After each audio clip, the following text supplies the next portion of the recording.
Hello, everybody, and welcome back to the His Point Review podcast. And I need to turn off my PlayStation because that thing sounds like a goddamn jet engine. Jesus Christ!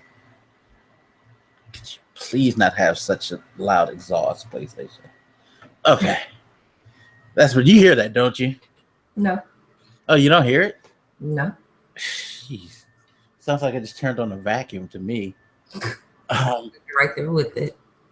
yeah, I know. Anybody who owns a PlayStation 4, you know what I'm talking about. It just gets fucking loud. But that's a geek talk. All right, so this is going to be a fun episode. First of all, let's say hello to our lovely co-host Katina. Say hi to the people. Hello, people.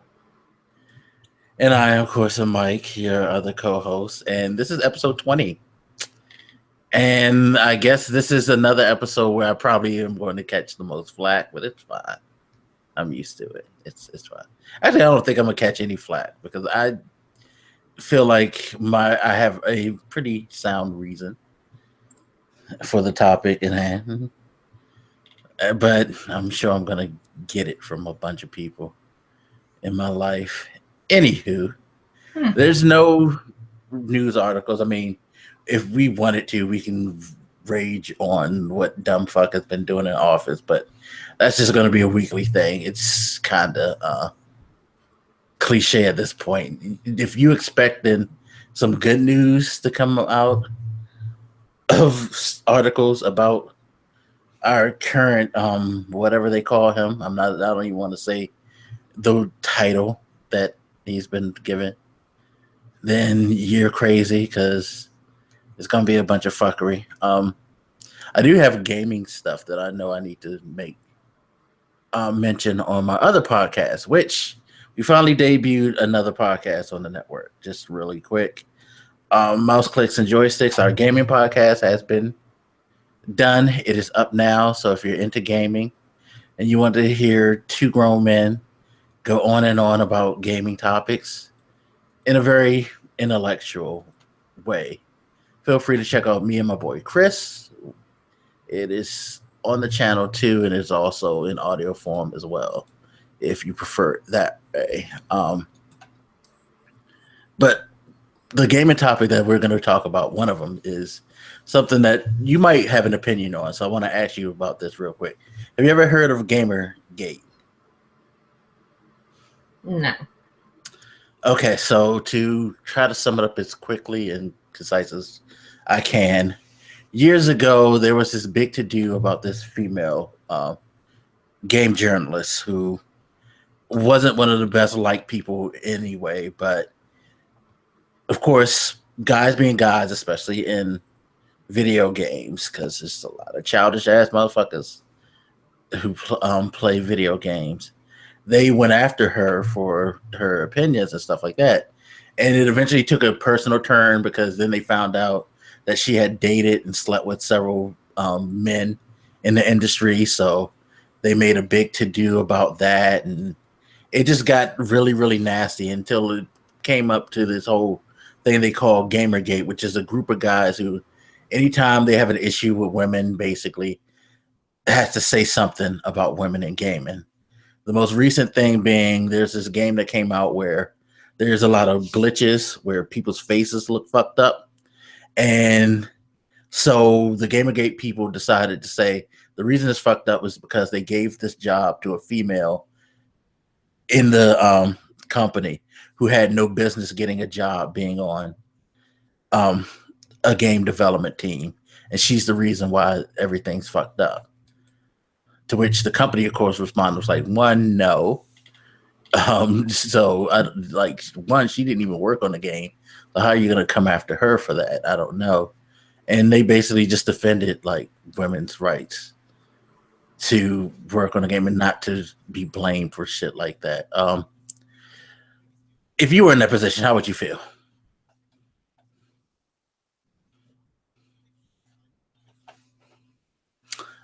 Guess she didn't feel that strongly about it because she muted herself to me. Okay, we're gonna need you to get your life together. Hello. Welcome back to the world. So, a question: is this kind of like male chauvinism? Pretty much every time there's a reason to say this is why women shouldn't do this in gaming, this group comes out and they do that. That's their whole MO. So are they saying that essentially women can't do what men can? Or Pretty are much. saying that, she is No, they're saying women. They're saying it's just another case of women. I mean, because they only make these comments when there's a woman involved in the situation. It's like they could say, well, she's not qualified, because they're basically saying that she was given the job that she was never qualified for. well, Not knowing like who her, who she is, how she got the job, anything like that. That was their thing. well, I do think that when women, and I really can't say men because we call that the good old boy network, but when a woman is put in a position and then it is found out later or in the beginning or whatever that she did not get it on her own merits, then that can definitely be an issue. So I'm not saying that what they're saying is right or wrong, but See, and that's the thing. I don't know if you heard me, but the company came out and said, well, she wasn't the person who worked on this. She never even worked on that part of the. In fact, I don't think she worked on the game at all. They just picked her. So it's just their way of trying to discount the work then, and not necessarily that it was a woman, but they're trying to make it seem like it. Okay, so they're a bunch of idiots. All right, pretty much. Yeah, they didn't go after anybody who worked on the team. They just singled her out. Of course. Yeah. Made it see, this is why women shouldn't do this. How unfortunate for them. Yeah. Well, they probably have never seen pussy since they came out of their mom. So it's understandable. But yeah. And it's like, it's weird because I don't understand why they feel the need to go after women. I always say this about my nerddom. It's like for years people have talked about how nerdy people who play games and how socially awkward they are. Now games, everybody just about plays video games. And you want to do some shit that's going to alienate you again, to where now you're quote unquote accepted and nobody's making fun of you. And then you're going to do some shit to have people make fun of you. That's very smart. Very smart. But that's going to be a topic on one of the topics on our gaming podcast. Anyway, let me stop stalling and let you get to what you want to do. No. Go ahead, girl. I mean, I wasn't going to say anything. I was just going to let you just ramble on, and then I was going to be like, all right, and good night. Just call it a day. So, Mike, the last time we were together, you made the comment, and then I said that we could discuss it more today in this podcast, which I think is great because I never knew you felt this way. But just to refresh everybody's memory, or even to express your thought process for those that weren't here for the last one. What is your thoughts on dating women with children? And before you answer that, let's just keep in mind that your sister Moi is a woman with children. Yes, as are all of my sisters. I'm actually the only person in my family, I think, who doesn't have kids. That's weird. Go ahead. Yeah. Anyway, as I said before, could you stop with that voice? No, I'm not going to. You sound extra judgmental right about now. Goddamn. No, go ahead. Anyway, I said that I prefer not to date women with children if I had a choice. And I said that part of it is because I understand that their first responsibility generally is going to be to their kids, and there's going to be a limitation in time that we can spend together, and sometimes it can get complicated. And Uh-huh. If I want to spend more time with them and I can't, I'm not blaming them, but same time, it just makes things a little bit harder. Okay. So go So, ahead. so in your opinion, I just want to make sure that I'm clear on this because, I mean, who knows? You may shock me. I don't think so, but you may. Whatever. So, just so that we're clear, you don't want to date a woman with children. I'm gonna write some notes so I can make sure I'm together. One, And notice how she like reframes exactly what I said. so you I don't said want. I prefer. Okay. I didn't say I would. Okay, I didn't say you wouldn't either. I said that you don't want to. So okay, fine. We'll use your verbiage. It's the same foolishness, but hey. Okay. So All right. Yes, so you yes. prefer not to date a woman with children because her children will come first, correct? Mhm. And children will make it more difficult. As far as us getting together, spending time together, yeah. Okay. Oh, this is good. At least I would say to start. If we get into the relationship thing, that all changes. Are you sure? Well, yeah, it should change. Because if you're gonna date a woman with children, Mm-hmm. you're gonna have to adjust to the fact that you know what, you should spend time with these children and get to know them. Because if you're all going to be in a relationship, those children are a part of a relationship. It's the beginning part that bothers that is hesitant for me because Okay. it's hard to get to know someone that you can't spend time with. Do Okay. you agree or not agree? Okay. We're gonna just go through yours and then I'll give you my opinion. Okay. Yeah. So the children will come first.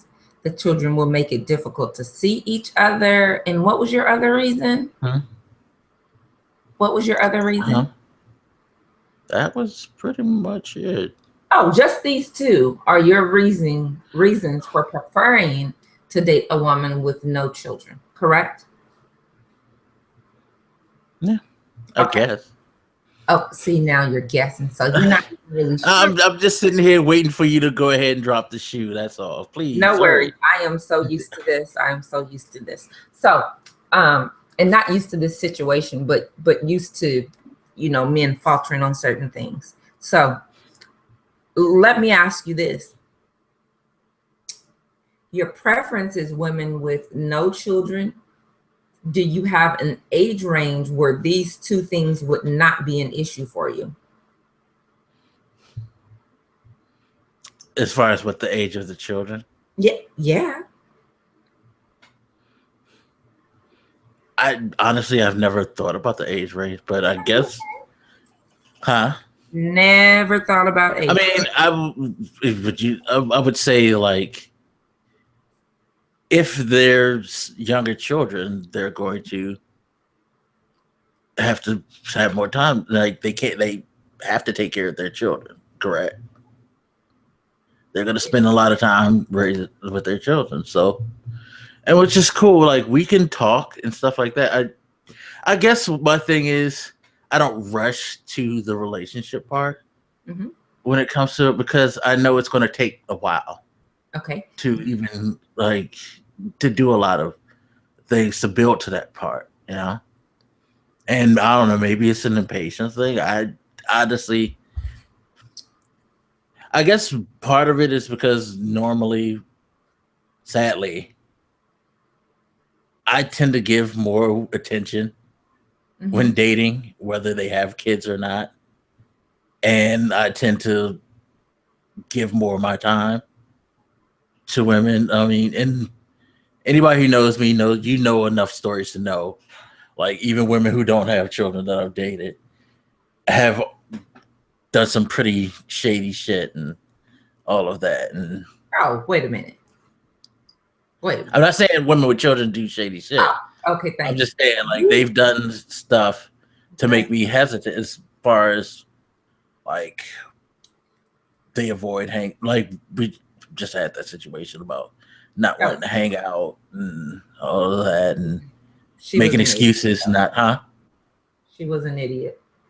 not making like making excuses or only wanting to do things when they wanted to do. So I don't. She wasn't. Hmm? She was not honest and she was not transparent, and I stand on that one. And that's without getting into too much of what happened. But I can tell you that as a woman, she was an idiot. She was not honest and she was not transparent. And you shouldn't deal with that type of woman, whether they have children or not. But let's not even get on her because I'm sure that you'll probably get a text or something shortly. But Speaking of which, anyway, okay, so basically you have two issues that lead to I your have more than two issues when it comes to women. You know this though, but anyway. I'm talking about with your preference of women and dating with children. So let's just come to the first one. Her children will come first. Okay. I don't think that's an issue. That's the thing. I don't think it's an issue, but okay, well, let's just discuss it. No, yes. I'm listening. Oh, okay, great. So, of course, you know that I'm a woman, and you know that I have children. Mm-hmm. And first off, let's just say this: I'm almost 40. For people who didn't know, I am my daddy's baby. I'm my mom's baby. Mm-hmm. And I can honestly say that for a mother, and for just a parent in general, because there are some single fathers out there. Shout out to y'all. But as far as the children coming first, that's going to be no matter what. Yeah, and I agree. It should be. And it should be. And I've had some male friends that have had some women whose children don't come first. And that boggles my mind because, first of all, as a man, you shouldn't even want to fool with that. I mean, her own flesh and blood doesn't come first. So if that's not an issue, okay. But you're just saying that because her children come first, then it leads to number two, which is going to make it difficult for you guys to see each other, spend time, get to know each other. Correct? Yeah. Okay. So have you ever heard that saying of we make time for what we want to make time for? Yeah. Okay. And that's probably my big problem. Okay. So case in point, I am a mom. I don't think my children have ever made it hard for me to spend time or do things that I wanted to do. I'm just going to say things in general. So I don't see where they've ever made it hard. Now, there may be some times where my children will take priority over going out, hanging out, kicking it, partying, or whatever. But I won't say that they made it more difficult because you can make time for whatever you want to make time for. So, and that's with anybody. If you're dating someone and they are saying, hey, I'd really love to spend time with you, but I got to spend time with my son, or but I have to spend time with my daughter, I'm going to say that they're just not being honest and transparent with you. Because if I can fit in full-time job, kiddos, house, studying, friends, and then still have time to date, it's possible. It's possible. So, okay, well, you did shock me. You did. I'll give you that because I was not expecting you to say that it's not really an issue. It's just, I mean, it's not an issue, but it Well, is. you have to think. My opinion is mostly shaped on my experiences. To be fair, it's not Well, then, necessarily just like I don't just see. Oh, she got kids. It's not like one day I just said to myself, "Never dated women with kids," because that'll be stupid, Michael. It's not anything like that. It's just that certain situations you get that, and but then, like I said, I could say that about certain situations with single women. There was somebody who was single who don't have kids or anything like that, but they were really, really close to their mom. mm-hmm.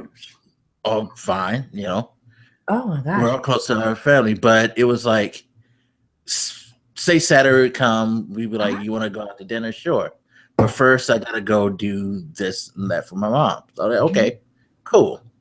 Well, that whole thing that they had to do for their mom would turn into an all day affair, and they were like, "Oh, I have to cancel."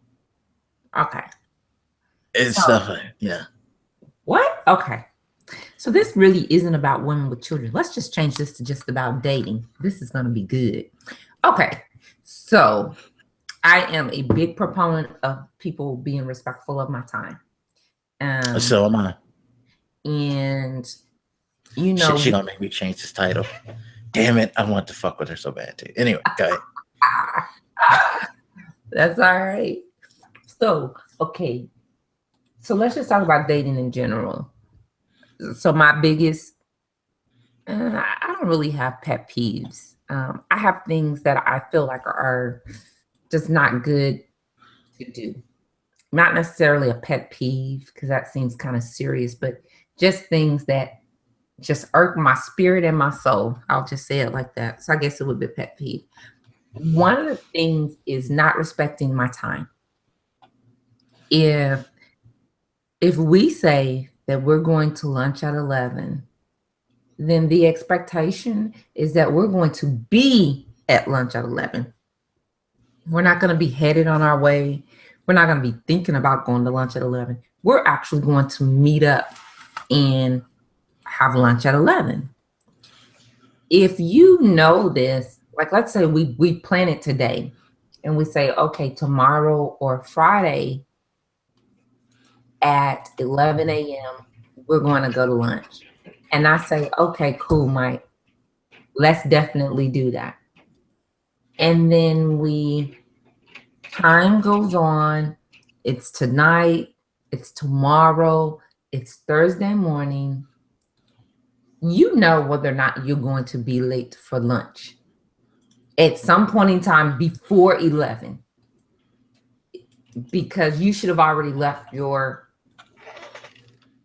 wherever to head to the destination. So as soon as you know that you're not going to be there at 11, I think that the most courteous thing to do would be to place a phone call. That's the most courteous thing, I believe. However, you may be in a meeting, the meeting's running late, you may be whatever you're doing, where a phone call is not necessarily the most courteous thing on your side because you may be in front of others. But I think that a text, as soon as you know that you're going to be running late, would be amazing. I hate for somebody to have me sitting there, and 9 times out of 10, I won't text you or call until you're late. Like if we're supposed to meet at 11, I may not call or text till 11:03, 11:05, 11:07, 11:10. But if I text you and I say, where are you? Just know that I'm feeling like you're disrespecting my time.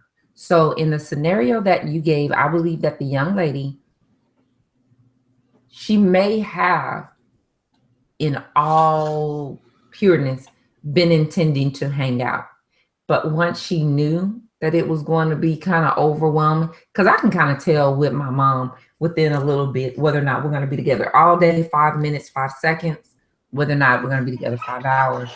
And then I can communicate that. I feel like communication is so lost in our generation that it's just like, okay, I can cancel last minute and everything will be cool. So that's not right. So I cannot stand for somebody to not consider my time valuable, because your time is precious. When you're at work, you want to get paid for every minute that you're at work. Well, when I'm deciding to spend time with you, I want to get paid for all my time. And getting paid for my time means doing exactly what we set out to do. Would you agree? Oh, I totally agree. See, this is I guess the other thing is that it wasn't just a once in a while thing. Mm-hmm. It was, geez, I'm gonna get so much flack over my podcast. Fuck it. It doesn't matter. I get in trouble all the time. Anyway, it's so. Tell them to come see me. You know I don't care. So no, it's like, okay, so like the situation, got to do things for my mom or for a friend or do this. Their time was constantly taken doing things for other people. Mm-hmm. Yet they also would complain about not being able to do certain things, like go out, mm-hmm. spend time with people. Mm-hmm. Or I've gotten the complaint that I'm not making an effort, when it's like, okay, so every time I've tried to do things, there's always been something in the way. Don't you think that after a while, I'm just going to wait on you to say something? Because anytime I try to engage in us spending time or doing something, it always turns out to either you can't show up or you show up extra super duper late and we don't even do what we intended to do. And it's just like, okay, what the fuck? But I think I'm also part of the problem, because I always try to be as, diplomatic and nice as possible. I try not to show my anger, partially because as nice as I am, when I'm angry, I am fucking angry. Yeah. I am not going to be nice at all. I'm not even going to be diplomatic. I'm going to want to say something to hurt your feelings, and I don't want to do that. Yes, Lord. I don't want to hurt your feelings. So yes. I'm going to try to keep my cool and stuff like that. And I think a lot of women look at that and just be like, oh, well, he's okay with it. No, I'm not okay with it. Well, let me just say this. Women are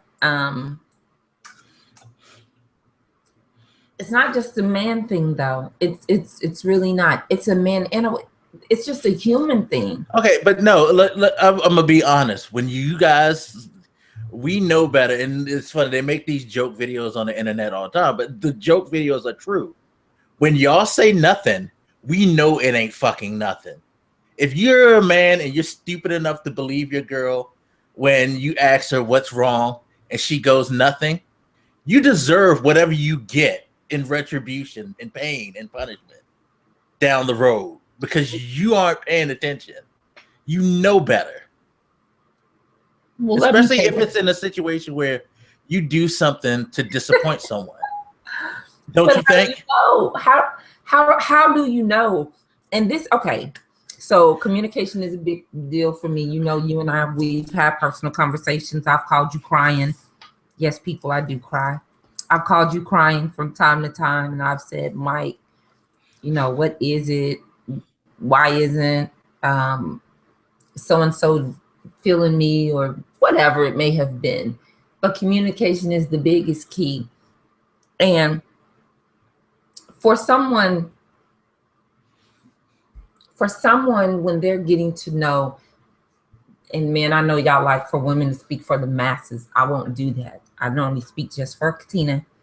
But for someone to take the time to get to know you, you're going to know when you say, babe, what's wrong? And then I say, nothing.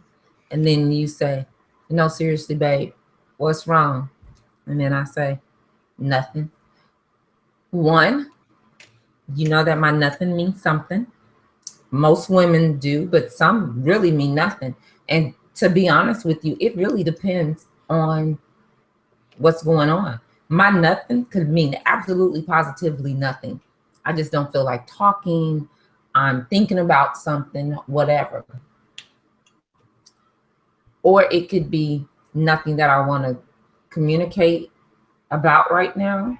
Or it could be nothing that I want to discuss with you because you have officially pissed me off and I want you out of my face.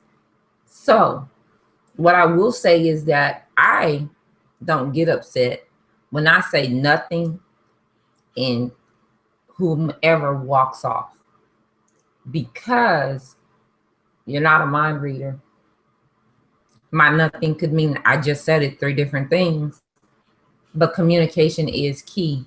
Now, once you've taken the time to get to know me and you know me, then you'll know the difference in those three nothings. I was just about to say that's the counterpoint with that to that would be nuances. So verbally saying what you say verbally isn't always what you're saying. There are ways that you can pick up on the way that people are behaving, different things that they do if you pay attention. I think that's one problem that a lot of people have is that they don't necessarily pay attention. I don't think that it's not that they don't pay attention. I think that it's that they don't really care to know. I think that probably that too. Yeah, I think that they don't really care to know. They don't really they're not really concerned with taking the time to get to know somebody. For some people, taking the time to get to know them is everything.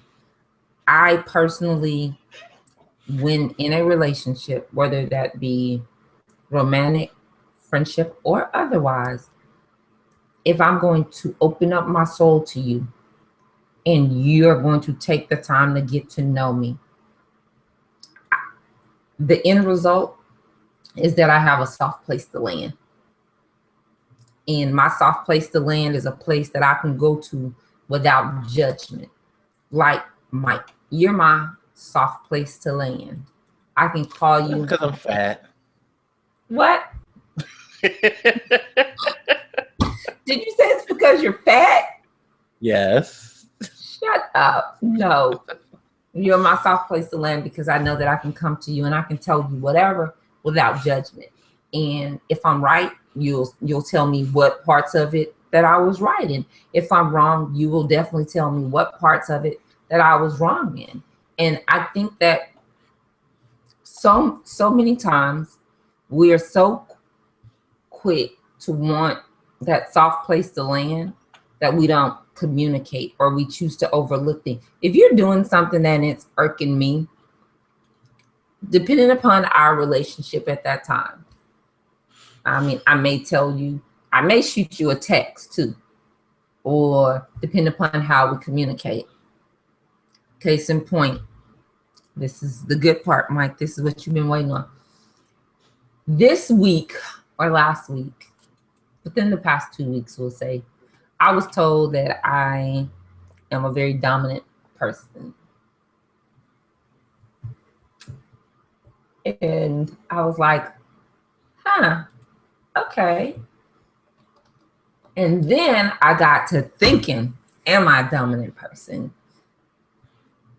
And I even asked one of my other male friends, I was like, do you think I'm dominant? He was like, you dominant? I was like, yes, me. And he goes, no. He said, I think that you speak your mind. I don't think that you're dominant. He said, I think that you've been through so much in your life. And because I know your history and I know what you've been through, then I can understand why in certain situations you may be seen as dominant. I was like, oh, okay. And then the next thing out of his mouth was, what man told you you were dominant? Because you don't care when a female says it. And I was like, well, I mean, I don't want to be seen as dominant either. I want to be seen as strong. I want to be seen as focused. I want to be seen as self-sufficient. I want to be seen as independent. But dominant, no. Dominant to me is a negative connotation to it. And that's just my perception of it.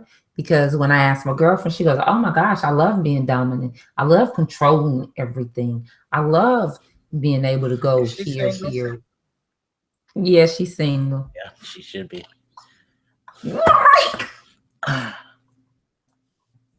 She should be. So, okay. Okay, so to answer the question that I wouldn't answer early, no, Uh-oh. you're not a dominant person. Pretty much what you are striving to be, I would say, would be the better way to do it. Generally speaking, and I can't speak for whoever this guy is, I guess, but perhaps he's more of an old school type of guy. Remember, back in the day, it was the whole a man's place, women's place thing, and all that. And part of that was, women weren't the whole stupid seen but not heard thing. You're a person who speaks your mind. Some guys don't like that. And it's not necessarily because it doesn't even have to do with being old school. People, period, don't want to hear what they don't want to hear. And you probably said some things that he didn't want to hear. He just wanted it to be one way and be in his own little world, and you probably didn't give him that. Well, I'll put it like this. I have been told that certain things that interest certain women, they don't interest me. I don't care about your money. I don't care about your power. I don't care about things like that. I'm trying to find out if you're my soft place to land. I'm trying to find out if I come to you and you say, "How was your day today?" And I say, "It was bad." I'm trying to see whether or not you're gonna say, "Oh, that sucks," or "Whose ass do I need to go kick?" That's what I'm trying to figure out when I'm talking to certain individuals. Because some people, they're just there for the moment. They're not. Yeah. And it could be like he needed you to focus on him. He wasn't trying to necessarily focus on you. I mean, it's a couple of different things, but he's probably not used to women like you. The bottom line is he's probably used to a certain type, and that probably was off-putting to him. Especially if you're on, a lot of people don't really care for super honest people in their life. They just want them just to be there, you know. Well, So when you speak your mind and you don't back down when he's wrong, you clearly are trying to dominate the situation, probably, in his mind. I mean, it's a fail-safe device that people use. or maybe he meant in conversation, because you know me, I try to say what I'm gonna say before I forget it. And some people think that don't make you a dominant person. That could, at worst, you talk a lot, or you like to converse.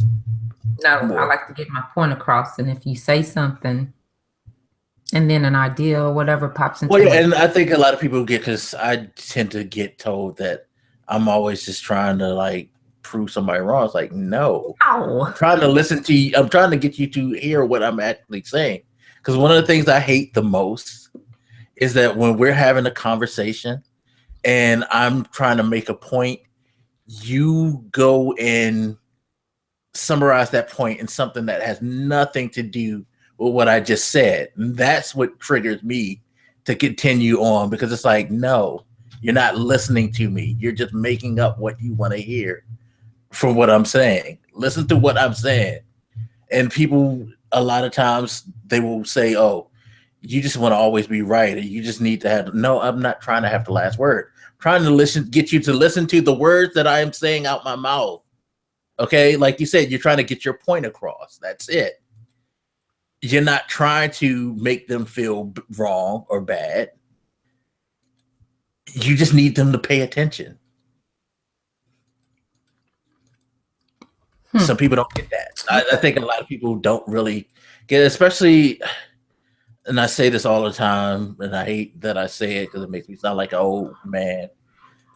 Even though I use the internet a lot, I feel like it's one of those just things of this era where on the internet, a lot of people can just get on and say what they feel like they could say, whatever they want, whenever they want, and not be challenged. And when someone makes a point to challenge it, they don't know how to react to it because I don't see what is so wrong with, like, okay, your boy Cardiac, me and him, that's why me and him get along so much, because we do the whole back and forth. We do the whole back and forth thing where we'll go back and forth, we'll disagree and all that, but we understand what each other is saying. We're just both trying to get our points across.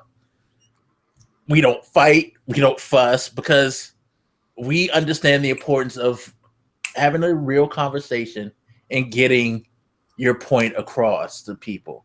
You're not trying to make them bow down and do what you feel. You just want them to understand where you're coming from. But a lot of people don't want to do that.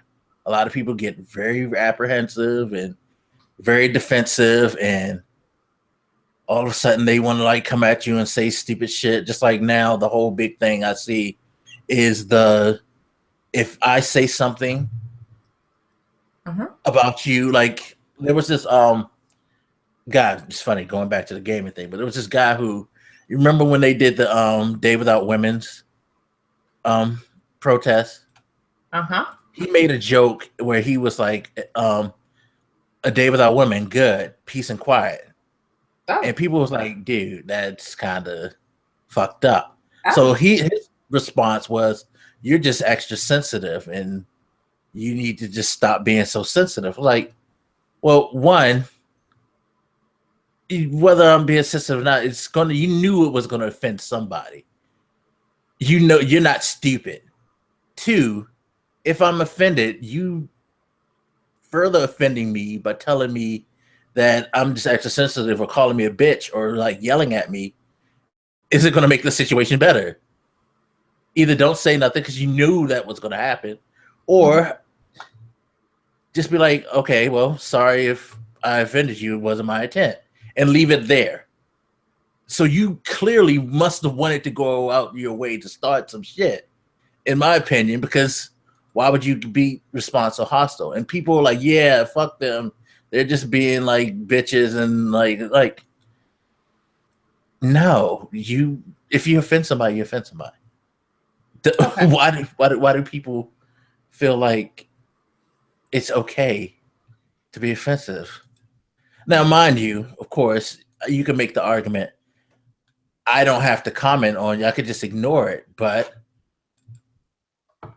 at the same time, it's the internet. If you're free to say what you want, you should expect to be getting free responses. It's just the way it works. You don't put nothing on the internet and not expect somebody to say something. So, and as a result, he ended up getting like into a lot of trouble and all this and things like that. And it's like, well, you kind of brought it on yourself because you don't want to understand, hey, this is how life works. There's consequences.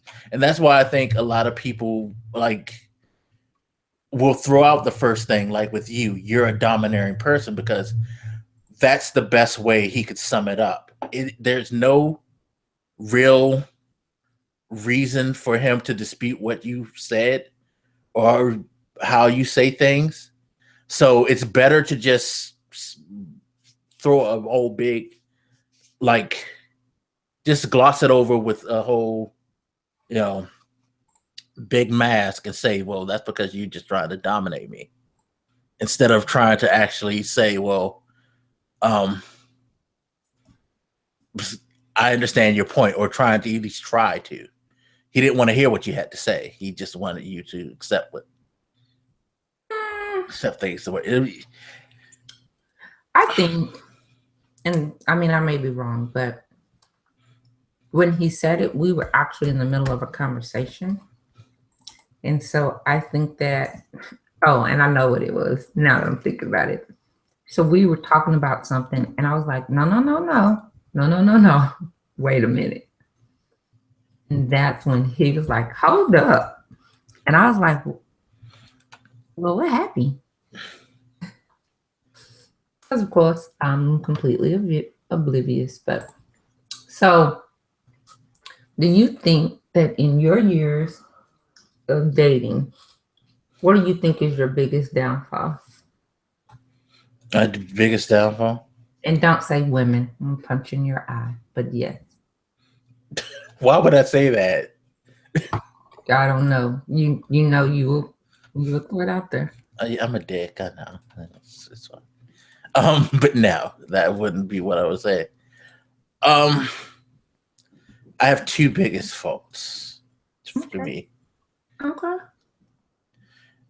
And I always say I'm too nice, but it's not that I'm necessarily, quote unquote, too nice. I have a thing about just avoiding confrontation. Not because I fear it, because I just don't feel like being bothered sometimes, because I don't feel like people, again, going back to the whole conversation thing, I don't think people honestly want to try and work on things. They just want what they want. But and I'm just not. What is too nice though? What is considered too nice? Again, it goes back to the whole thing where I was saying with, the whole hanging out thing. Instead of saying, well, that's fucked up. Why do you keep doing that? I just be like, it's okay, cool. And just, okay.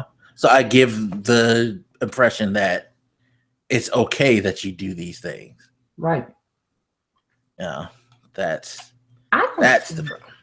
But I don't think that that's a case of you being too nice. Yeah, no, that's what I say. It's me like generalizing the whole. But I think that it is a case of you not wanting, you're not confrontational. And because you're not confrontational, then you don't express your frustrations. I'll put it like that. You don't express your frustrations. Whereas somebody like me, I'm touched. So I just shoot it out there. How you said you're touched and you're not touched. Yes, I am touched. So, me, if I don't like something, I'll tell the person. And then I'll probably be kind of, I don't know, be kind of like, okay, now what's up with this? And then we go from there. But, okay. So. Yeah, and it's funny because when I finally do decide to go there, I think that's where most of the biggest fights happen. Of course. Because it's like, wait, hold up. You really, you said something. And I think that takes people aback, and that puts them in a really defensive stand, especially if I know I'm right with what I say. I know it does.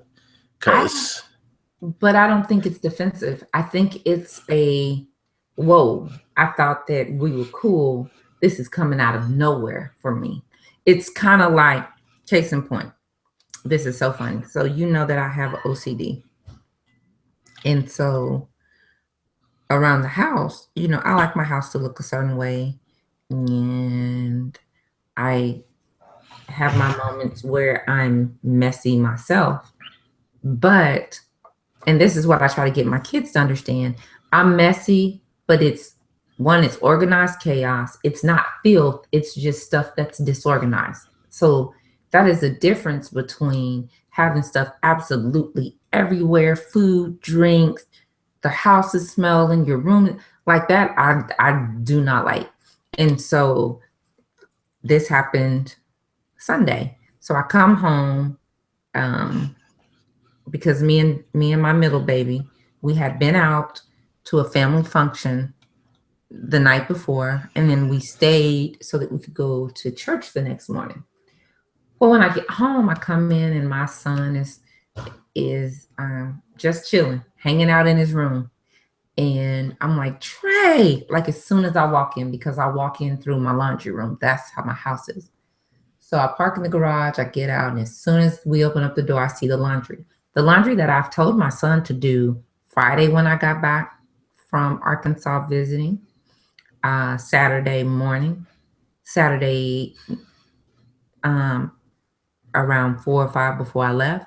And then when I walked out the door Saturday night at 7, told him to do the laundry. It was not done. Now, all the times that I say, hey, clean your room, hey, do the laundry, hey, do this or do that, everybody is cooler than a fan with me. But as soon as I step into if y'all don't start doing what I told you to do, y'all are going to have to get out my house because I refuse to live like this now. Either do your chores or get out. It's like, whoa, wait a minute. You tripping, Mom. And I think that it's the same way in dating. We say something, but we're not showing our conviction behind what we're saying. So if I tell you, Mike, I don't like that when we lay down, you are constantly pulling my hair back like I am, hold on a second. Okay, it's gone. Pulling my hair back like I'm a dog. I don't like to be petted like I'm a dog. And then you say, I'm not petting you like a dog. And then I say, yeah, you are. And then I say, so I don't like it. Well, if I just do it lovingly and giggly, like, stop that. And then you do it one day and I completely lose my shit, then we already know the deal. So I think that it's the same way. You seem nice up until the point of you lose your gasket. And then it's like, what the hell is he talking about? Well, see, I guess maybe part of why I think it's a defensive stance, because when I do say something, I feel like the first response, and maybe you can tell me, maybe this is just something that maybe a female reaction. I don't know. But it seems like the first response is always to come at me, like attack. Like I'll say something like, yeah, I didn't think that was right. And all of a sudden, well, this is like, it had nothing to do with the subject. But it's always, well, you fucked up this or that. And it's not even something that I fucked up most of the time. It's just it's just like it feels, or like it's an assault on something personal. Like they try to say something personal about me. That's what mostly happens. They try to like that. That's not fighting fair. And most couples don't know how to fight fair. Like they're trying to hurt my feel. They go and do whatever they can. Do not come for me like that, though. Don't come for me. Like, where the fuck this come from? Like, okay. Yeah, like I cannot stand that. And mind you, I mean, I've had situations where it's like blah blah blah blah blah blah blah blah, and you are oh, wait a minute, now you're attacking me personally. Now we're no longer discussing the issue at hand. We are no longer talking about this situation. Now it's personal. That's not fighting fair. Most couples don't know how to fight fair. So when you don't know how to fight fair, or you don't know how to fight, period, then that can lead to issues in and of itself too. Dating is complicated. Marriage is complicated. I mean, just navigating friendships, life is complicated.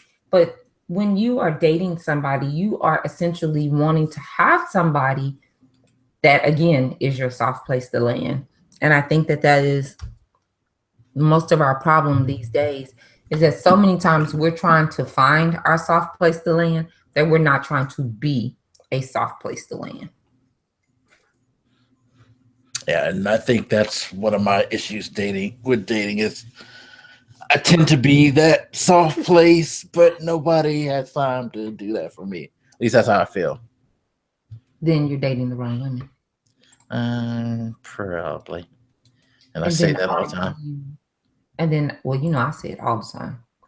I say that if we are in a crowd and I'm at the center of the crowd or over there in the far corner where nobody can see me, if there is an idiot in the building, I promise it's like I have a light over my head shining down that is illuminating me for the world, and that idiot will find me in the whole building. So, but then you have to start looking at your choices of what makes you Oh pick my these god, people. I make the worst choices in the world when it comes to dating. Once you stop needing people with those traits, characteristics, or whatever, then you'll see that your life turns around a lot. Because I've had some foolishness, frustrations, and craziness go on. And now it's like, that's not what I want in my life anymore. So when you want different, you choose different and you do different. So that would be the challenge moving forward. You don't want a girl that's going to lie to you, manipulate you, um, disrespect you, whatever, at the first sign of that. And I'm not saying that the first argument you're gone, but we teach people how to treat us. So if what you are dealing with is something that you don't like, but you consistently allow it, you cannot be mad because that person keeps treating you that way. There's no way. Logically, you cannot be mad because you've taught that person that this is the type of behavior and the type of actions that I will accept. Men do it, women do it, we all do it. But once we start realizing that, hey, this outcome that I'm getting is not the outcome that I want, then we have to set ourselves up to do something different. And there is nothing wrong with starting something with somebody wanting one thing. And then as you mature, as you grow, as you change, you and that person are no longer in alignment. You're no longer walking the same direction. It's okay to tell them that you guys are no longer walking in the same direction. For me, I respect you more if you're honest with me than if you lie to me and have me thinking that we're both going east, whereas your mind is going west, and now you're making preparations to go west, and then you jump out of the car and jump into a waiting car and take off going west. Now I'm going east, and now I'm turning around looking, trying to figure out where you're at, and now I'm chasing you. Or that's what I used to do. Now I'm just gonna keep going east and deuces to you. Yeah, it's funny that you bring that up because that brings up a question that I had. Oh, Huh? I said, All okay. right. So, if a guy tells you, if you ask a guy what is he looking for, and he tells you that at the moment he's just dating and trying to see where things are going, Don't do what's it. your reaction? I hate you. No, what's how do you? What is the reaction to that? Or what is the take from that? Okay. So last week is so funny that you bring. Last week I drove to Little Rock in the middle of the night. Got up, left my house about 12:30, 12:45ish. By the time I finished taking a bath, packing my bag, and getting on the road.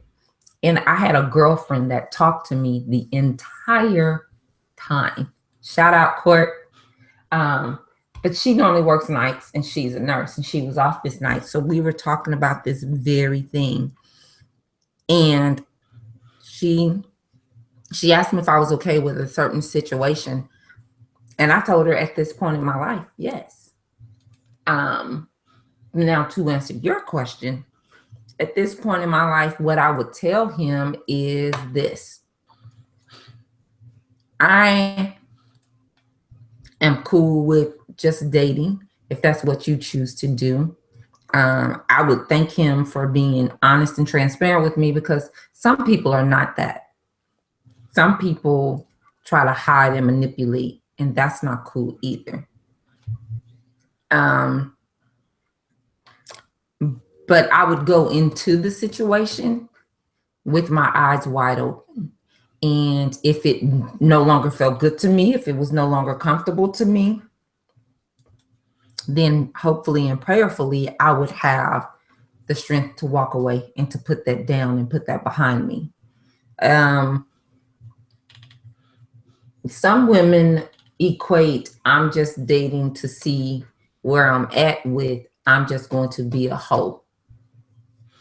Okay, and that's what I was figuring because again, going over my history of women, it is very important for me to just take my time, at least from my perspective, because I end up in some pretty shitty situations. So, and sometimes if they ask, I'll let them know I've had bad experiences. So I just try to take my time. I'm very honest in that aspect. But it seems like it always boils down to you weren't trying to date anyway. When it gets, but that's what I always get, and it's just like, well, no, you again, listen to what I'm saying. Don't make up what you think I'm saying. I I'm not gonna rush anything. We need to get to know each other. We need to establish like something. Mm-hmm. It doesn't mean I'm just out here just trying to fuck you. I agree. But I feel like a lot of women feel like if a guy says something like that, that is just his whole intent. And it's like, ladies, no. Some of us actually just want to like take our time. Mm-hmm. Some of you do. And some of you just want to sleep with us. And some of you just want to see how many of us that you can sleep with. And some of you use, I cannot stand for a man to say this. I cannot stand for a woman to say this.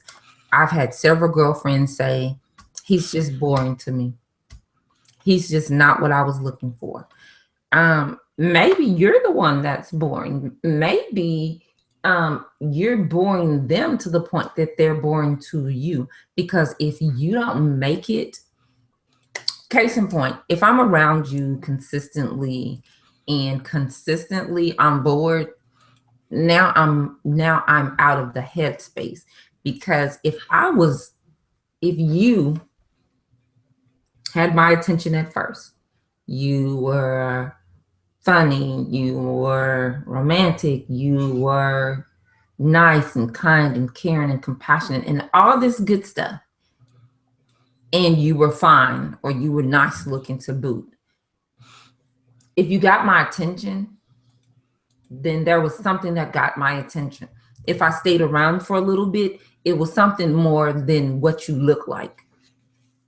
And so if you're bored with somebody, then I would say look on the inside. So yes, when some men and some women say, I'm just dating, fine. I tell my daughters to just date.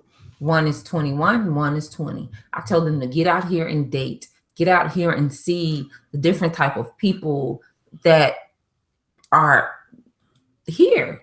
Date different men. Date them at the same time if that's what you want to do. The key to that is being honest in doing so. The key to that is being transparent. The key to that is letting them know up front that, hey, you're not the only person that I'm dating. Or he could be the only person that you're dating, but you're open to dating other people. Make sure that all the cards are on the table. Everybody's walking the same walk. Everybody knows the rules of the game, so that if and when somebody wants to change the rules, they cannot be mad at you for not telling them the truth. And yes, when somebody says, I just want to date, for women, we hear that as you just want a hoe. You just want to be a hoe and you want to smash. That's it. For a man, he probably is hearing the same thing. Or maybe He's not. But I would say that when you say, hey, I'm just trying to get to know you, I'm just trying to see what this could become. At this point, I just want to date you. That does not mean that you're not going to date monogamously. At the same time, it doesn't mean that you are going to date monogamously. So I would say that for me, when a guy says, oh, I just want to date, what I'm hearing is several things, but I'm grown, so that could be the reason too. And what I hear is he's not ready to be in a monogamous relationship. And I don't want to pressure him to be in a monogamous relationship, because guess what?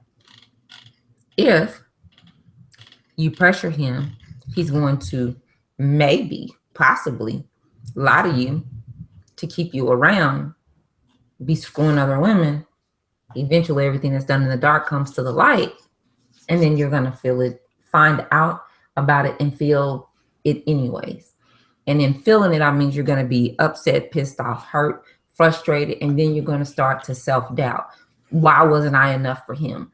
Why can't he just want me? What is it about me that is not enough for him? And I'll be damned, I'm not doing that for anybody ever again in life.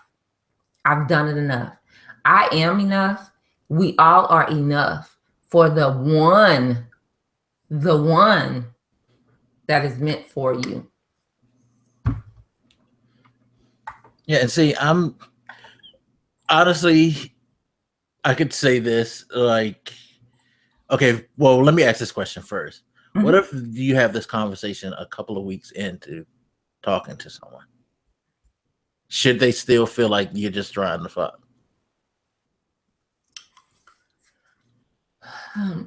My advice would be, or does time not matter when this conversation happens?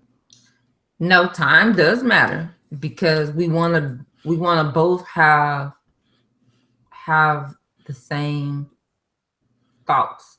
We want to have that understanding. If you wait until 6 months down the road, you don't know which way she's walking. She don't know which way you're walking. You both think that you're walking together, and you're not. So I would say once you decide that, hey, I genuinely want to get to know this person, or I genuinely want you to be my booty call, that's when the conversation needs to be had. The first night you meet, I wouldn't say that, but definitely after time has started to be spent, then the conversation needs to be had. Now, in this 2 weeks time, and this is something else that I don't subscribe to, but I know that some women do, that if we sleep together, we go together. If we sleep together, we're now a couple. If we sleep together, it must mean that you have some type of feelings for me. You must like me. You must love me. You know, that I don't subscribe to that. To me, sex is just sex. Sex is physical. However, if I tell you to make love to me, I have some feelings for you. But if we in there and I'm just saying, just knock it out the park, there are no feelings there. It's just physical. But some women don't see it that way. So then you have to ask yourself, what type of woman am I dealing with? Am I dealing with the type of woman that feels like if I kiss her deeply, passionately, intently, that we're a couple? Because fellas, believe it or not, some of us can differentiate between the two. And me, I'm very, very touchy-feely. That is my love language. If you guys haven't read the book, then you probably won't know what I'm talking about. But physical touch is my love language. And so if I'm constantly wanting to touch you, wanting to hug you, wanting to hold your hand, wanting to wrap my arm around your arm, then that is going to be the love language of physical touch. And that is my love language. And so if you are constantly touching me, wanting to be around me, rubbing on me or whatever, then for some women and not for me, I may equate your physical touch with love, not knowing or not even thinking about the fact that your love language may be words of affirmation. You may love me telling you you finer than a bitch, and baby, I love the way you walk, and oh, you're so amazing. And you know, some people, that is their love language. They like to be Finer than a bitch. So yeah, okay. finer than a bitch. So I would say if you have the conversation with a young woman, it's after you've had sex, then she could equate that to, oh, now you want to have this conversation after we've had sex. You should have this conversation with me before we had sex. Okay, so but if it's before. If it's before, I don't see what the problem is. Okay. I would say don't let 3 to 6 months pass either. I think that a month in is a good time to sit down, have that conversation. I agree. So, but if you do have, and you know, you're sitting there, she's looking good, he's smelling good, y'all talking and touching and goo-goo-eyed, and the mood is right, and then you end up sleeping together. I mean, me personally, I wouldn't see anything wrong with it right after. I know some women be like, oh no, right in the aftermath, while we're still sweating and glistening and feeling great, and then you want to bring this up. You know, some women wouldn't want that, but I would say better late than never. Most dudes probably wouldn't bring that up in that moment anyway. Probably not, because they're cowards, but it's not a cowardice thing. It's just whatever. Not on your mind at that time. Oh, I'm so sure. But anyways, but I would say if you can, definitely. Do you really think that if I no? Well, hey, I'm gonna say this. Today I got a text message, and the text message was like, call me. I was like, okay. I called the person, and the person's like, man, you treat me like I'm the girl and you the man. You just ignore me. You don't call. You don't text. You done fell all the way back. You know, I thought we were doing whatever. And my thought was, listen, hey, nah, I'm not rocking with you like that. So, and the best thing I can do is to fall back so that you're not looking for me in the daylight with a flashlight anymore. I just need you to just fall back. And he was upset, pissed off, ready. Of course, because his ego, his hubris was touched. That's pretty much what it is. When y'all, like, I've had it done to me, and I don't do the call thing because I kind of get it. But that's just me. I'm not. I guess I'm mature enough to know the deal. It's like, okay, fine. Now, if you do some stupid stuff like the girl once where I walk in the store and she's standing right in front of me and I say, hey, and she acts like I'm not there. I'm like, is it really that serious? Like, I'm not sitting here trying to ask you for your hand in marriage. I just said, hi, I'm being nice. And you want to act like I don't exist? Okay. Well, I'm going to say this. I've done that before too. That's childish. No, it's not. Because, and I'm sure that our situations were different, but, you know, we had the discussion, so he knew what it was, but it was a, hey, sexy. I looked at him and walked right on by him like I didn't hear him. Did he do something to piss you off? That's what I'm saying. If it's like you just had sex and it was just some sex and it was fine, but you just didn't want to be bothered with him on the relationship, okay, fine. Are you not going to speak? I'm going to say that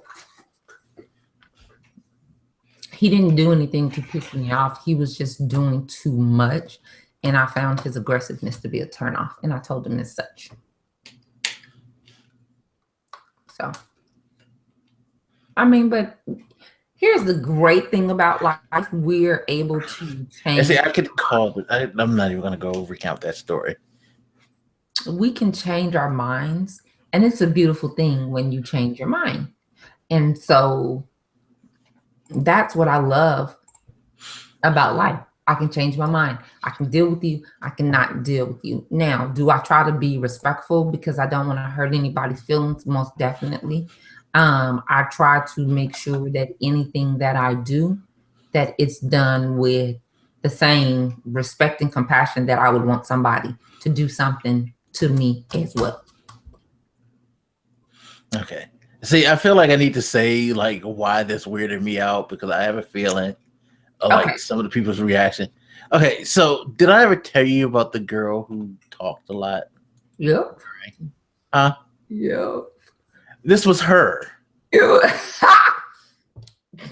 So wouldn't you think I would be the one who would want to like not have a conversation or not say anything? Like should be the one who should have just like ignored her. Yeah. Especially after she's talking about doing stuff while I was asleep and all that. She's gonna tie your ass up. She was saying some weird shit in the morning. But that's I was nice and I was just like, hi, how you doing? And she just acted like, oh, well, me pretend like you don't even exist. Like, but I think that really, because really, hoe. Now she a hoe. You done got the girl. So now she's a hoe. You done got. No, she's not a hoe. That's just me saying something negative about her because she's acting. I'd rather not use the B word because you're just acting foolish and childish at this moment when you scared the shit out of me, and I should probably get a restraining order. But that's neither here nor there. Anyway, go ahead. I'm not even fooling with you on that one. You know I'm right. Let me ask you something. How would you feel if a young lady told you that, hey, I don't want a relationship. I just want to have fun. I just want to see where things go. I don't want any strings right now. It is what it is. How would you feel? My responsibility, okay, I'm glad you let me know so I know how to proceed. So when you decide to move on, I'm not going to be like, well, gee, I thought this, and if I feel myself starting to care too much, I'm probably going to remove myself from the situation and be honest with them. Like, yeah, I probably shouldn't be hanging out because I'm not going to be comfortable with that situation. That's not fair. I mean, wait a minute. Let me rephrase that. That is fair, but it could be seen as not fair because what she said was not saying that I'm not interested in a relationship. She could generally just be hanging out to see if you guys will mesh. You ever thought about it? Okay, but if I say that, then what should your response be? Whose response? Like if I say, well, I'm not sure if I'm comfortable hanging out anymore because I'm kind of more interested in more than just hanging out. How is that unfair? She has the opportunity to respond and say whether or not she wants to try to go more than just what we're doing now, right? But I don't know that at this point when I say that. I'm telling you what I want at this time because guess what? We're trying to be. No, I'm not saying like at that. It's just like if I continue on and it gets uncomfortable, I'm going to remove myself from the situation. Not just immediately no, because there's a possibility I might get hurt. Fuck that. I'm out. I'm talking about if I go down that road and I start feeling differently, then it's time for another conversation. And I'm probably going to have to remove myself from the situation if you still feel the same way, don't you think? Yeah. I mean, me personally, I would be like, all right, we'll do this together. And just like you, once I feel, but here's the thing. Some people don't have that conversation of, hey, we've been hanging out together. We've been doing this together. I'm starting to catch feelings for you. What do you think? Some people are not going to have that conversation. Some people are just going to cut the cord and run.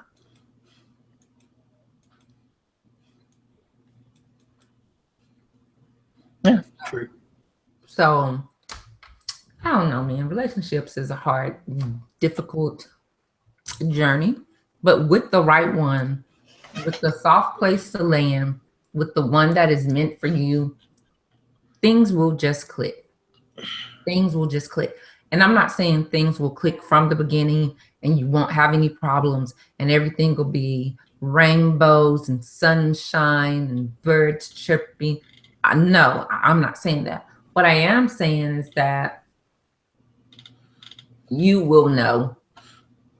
And when you know, it'll be a beautiful thing. It would be an amazingly beautiful thing. You will be happy, you'll be fulfilled. I can't even say that it'll be a monogamous relationship because some people just don't believe in that or don't feel like that works for them because of what they've been through. Now, hey, I live and breathe monogamy. I know that it can work with the right person. So Yeah, I can't do that whole. Oh, yeah. but you have to work The it to open relationship thing. Nah, we don't. no, you don't want to do multiple. You don't want to date her and then she date 3, 4, 5 other people and then you date 4, 5 other people. No. Especially now being older. One, I don't have the time or the energy for that foolishness. Man, what? Like it's like, come on. Like we're a little too old for this dumb shit. You know? That's why, yeah, when we have that discussion, I'm like, I'm just dating to see where things going. Don't necessarily assume that that means that I'm going out with 4 or 5 women. No, it doesn't. It just means that what we're doing now, we're going through the whole process of getting to know each other, seeing where things are leading, where each other's heads are at. That's it. It don't mean that I'm trying to stick my dick into everything or that I just don't want to be with anybody. I don't know you well enough to know if I want to spend like the rest of my life with you. I can't. Definitely not in 3 months. Let me just say this.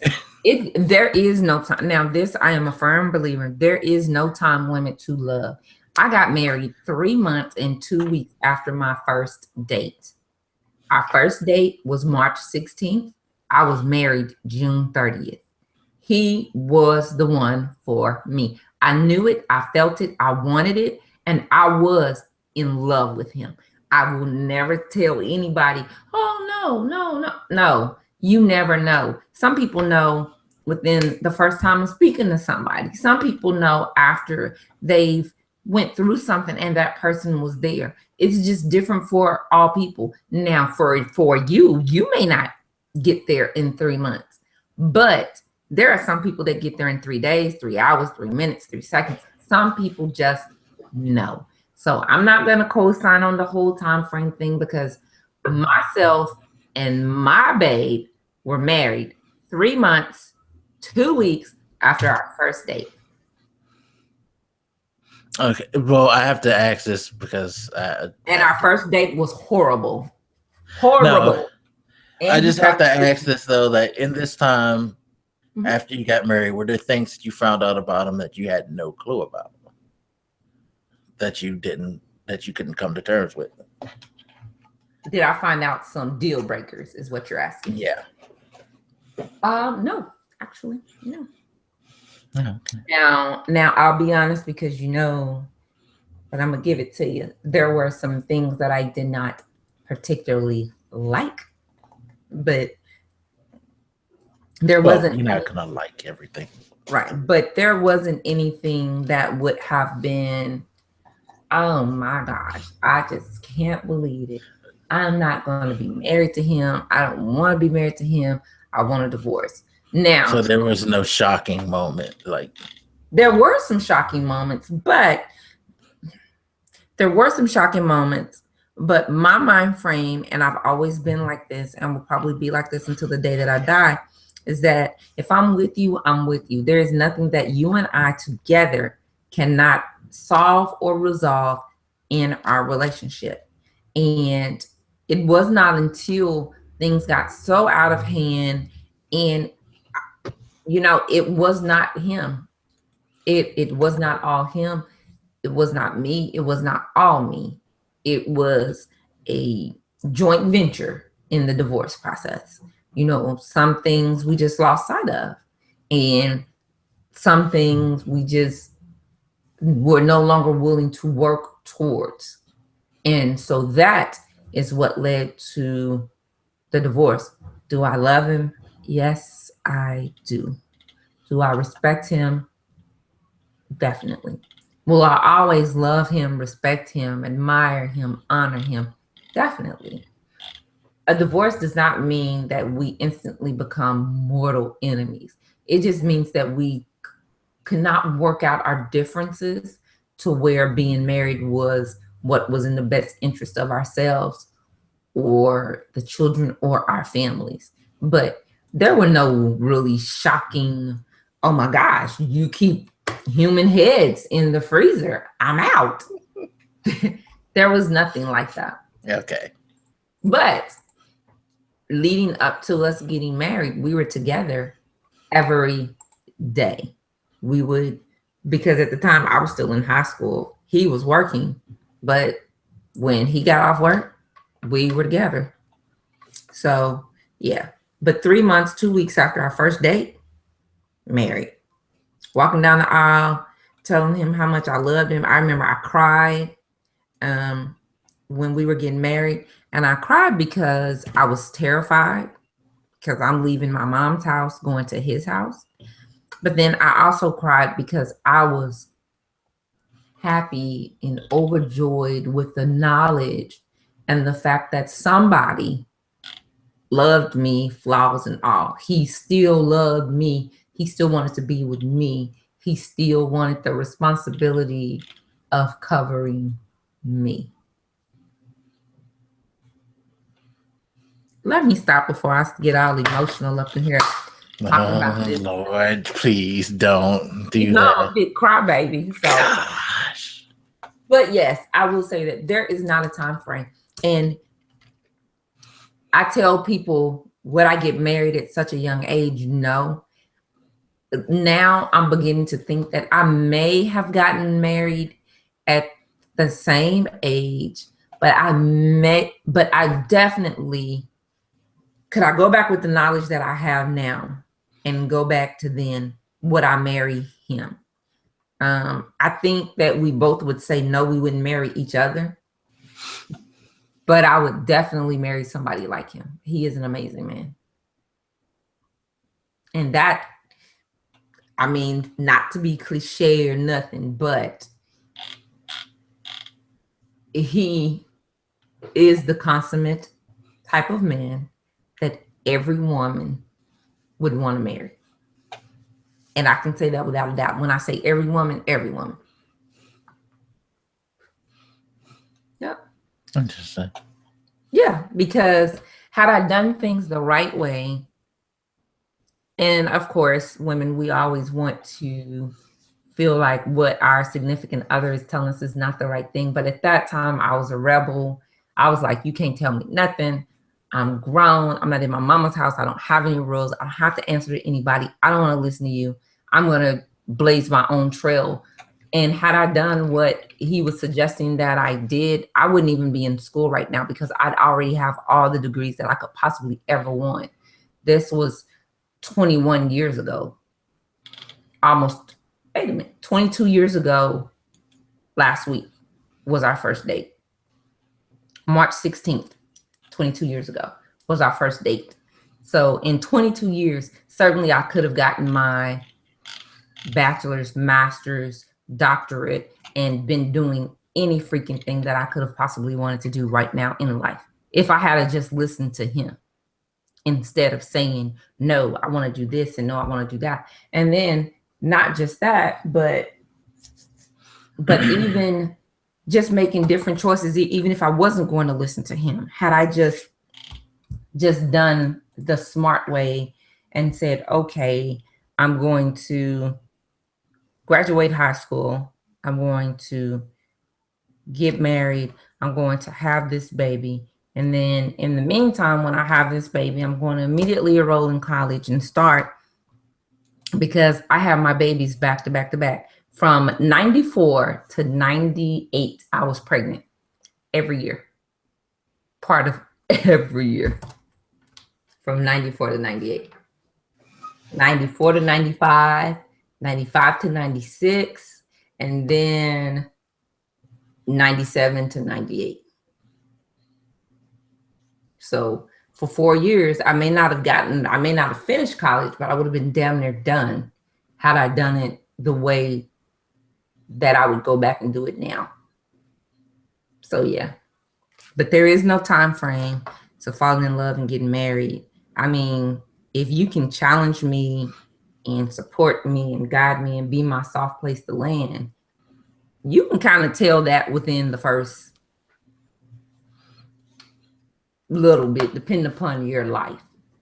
Like if I met a man today that was interested in me, and then next week the bottom falls out of my world, I know whether or not he's going to be a soft place to land just on how he's going to react and respond to that being the case. So definitely.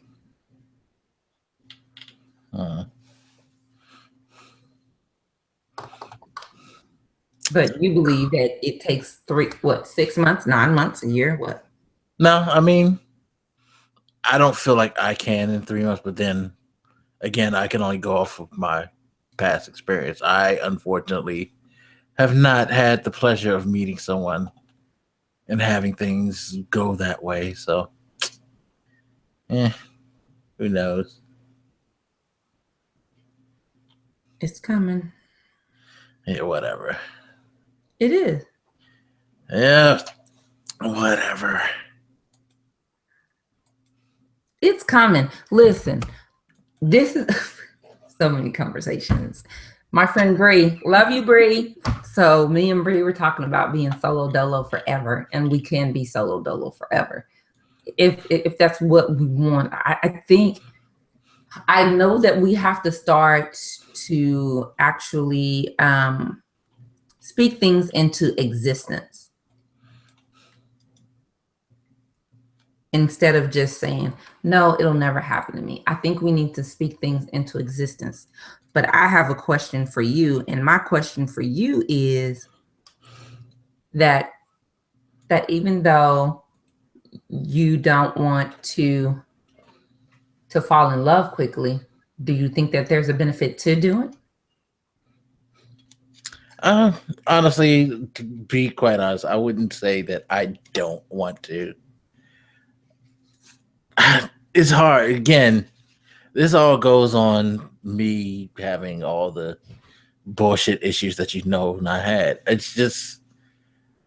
It's my protect, and I'm gonna tell you this too. Men do it. So ladies, don't necessarily be mad at all men for this, but you sometimes want to make sure to protect yourself from that stuff. Like, I will say this honestly, I am definitely, while I hate that I'm overworked and I have all this other stuff going on, it kind of protects me from having to deal with the possibility of someone like hurting me again, because we've just seen recently when I started to open myself to that option, what happened? Mm-hmm. Bullshit. So it's just like, you know what?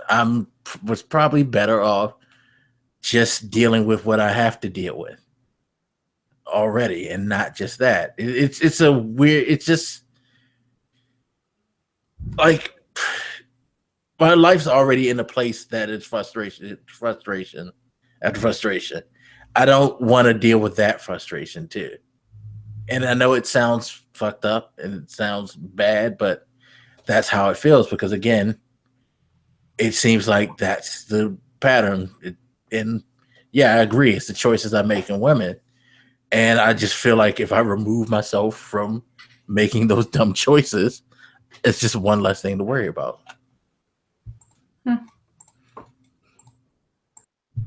Yes, I know it's stupid. I know it's wrong. I didn't say that. I didn't say you said that. I'm just saying. I'm not saying that you're saying that. I'm saying that it seems counterproductive and all that, and I agree. But at the same time, yeah, it's just right now. That's just how I feel. Like what's best for me because I go crazy enough with enough stuff in life.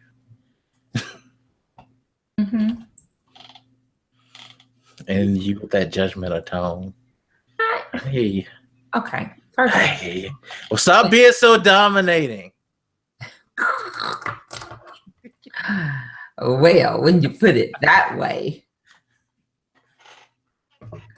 we both know that I am the last person that will judge anybody. But I'm just okay. No, go ahead. Speak your mind. No, I mean just no. If anybody could say what they want to say, you can. You know that. So go ahead.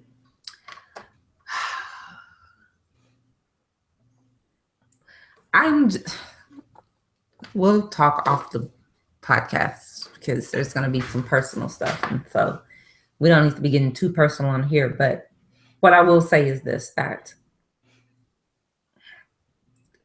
girl, and I'm calling her a girl, don't let her be the determining factor. Don't make her miss out on your blessing. Don't make her miss out on your one. Don't make her miss out on your good thing because she was not woman enough to deal with you and everything that you have going on. Because I can honestly tell you this. I am nowhere near where I want to be in life. I'm nowhere near where I figured that I would be. But life happens, not just the decisions we make, but life in general happens. And when life happens, comes back to what I was saying earlier, we need a soft place to land. She was not that soft place to land. And this is nothing against her, really, because not everybody is for her, and she's not for everybody. Same way with us. Everybody's not for us, and we're not for them. I think that you need to open up yourself more. Maybe start dating outside of your normal pool and see what happens then. I think that, and mind you, I'm saying this to you, but I'm saying it to myself as well. I think that life has thrown so many curveballs and whatever. I mean,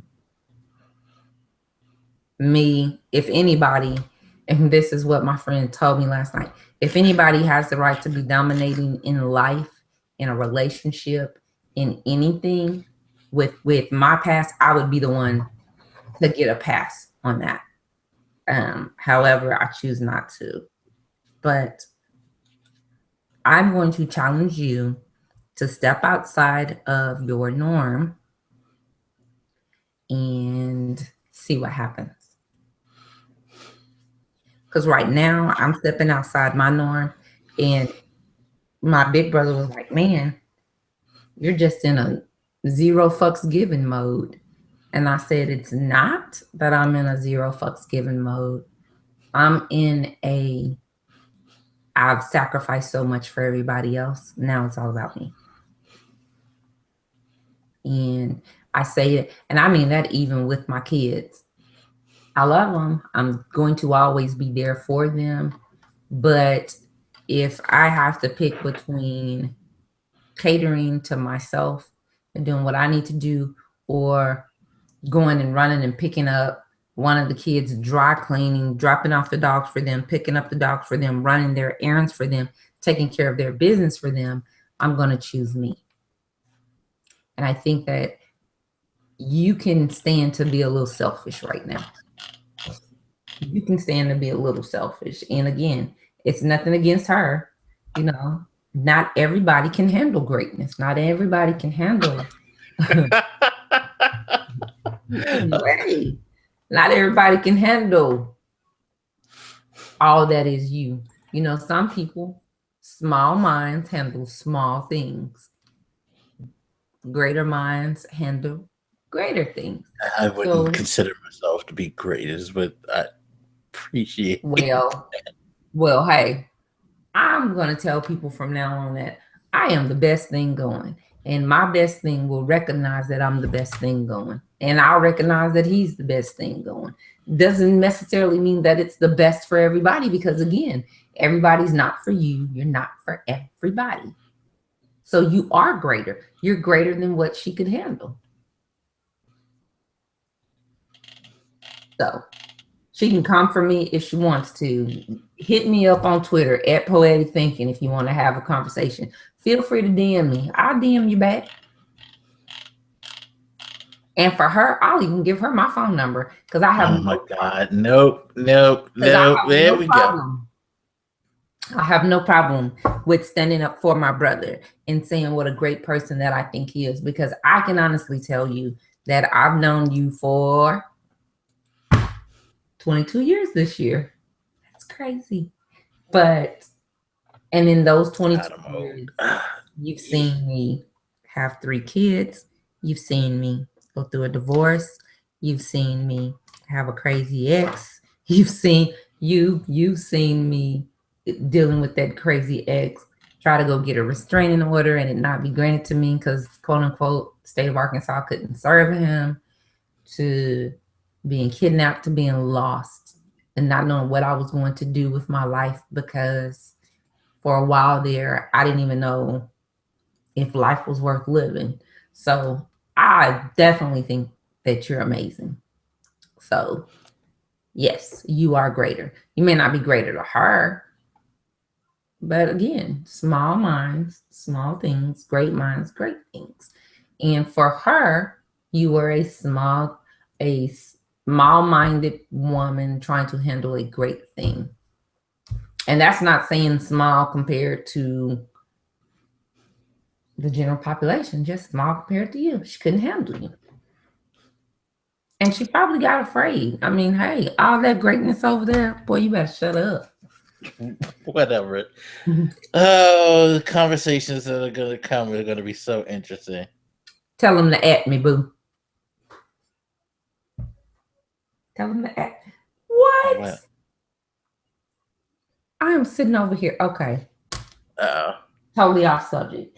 But I'm sitting over here. I turn around, I look, and I see these shoes in this box.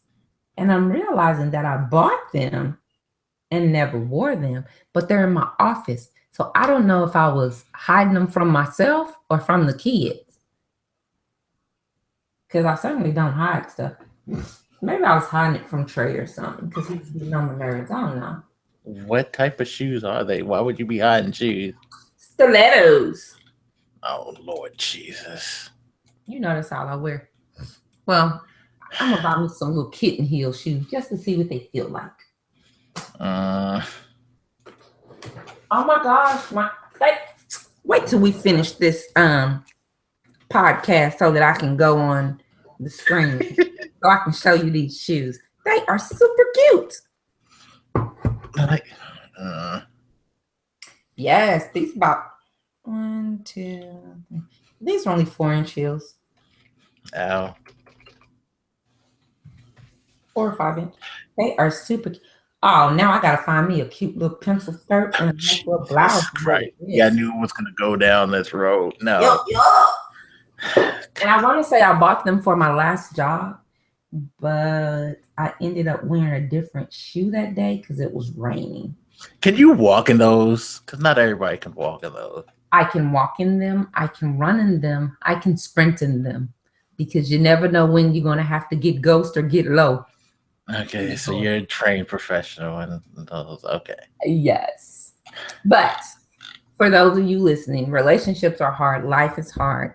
The key to this whole beautiful thing is that you only get one of them, and you should use it like you've never used it before, because you haven't, and you never will get this opportunity again. So And when I say I'm finna enjoy the rest of my life, I don't know if I got one minute, 1 month, 1 year, 100 years. I'm going to straight enjoy every second of it. And I challenge you all to do the same. Now I got to think of a new title for this. Good. Now I'm glad I messed it up. No, I could still use that. Okay. I mean, just to be a dick. Well, It hey. wouldn't make sense because it had nothing to do with the overarching topic, but I mean, it was kind of discussed. Well, hey. I almost said something, but I'm gonna let them. Go ahead. I'm gonna let them keep their idea of me. I ain't gonna mess with him.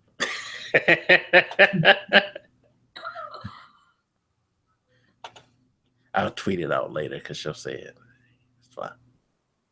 What? I said I'll just tweet it out later after you tell me. I ain't gonna tell you then. Yeah. You just solidified that. You know I wouldn't do something like that. I'm not. Oh, I know you wouldn't. That person. Hell, you see how I'm trying to avoid trouble on this whole situation. Jeez. Well, ladies, it ain't him, it's me. I think all of y'all are crazy. He ain't perfect, but he's worth it. How about that? Now. Okay. All right. Well, thank you for the endorsement.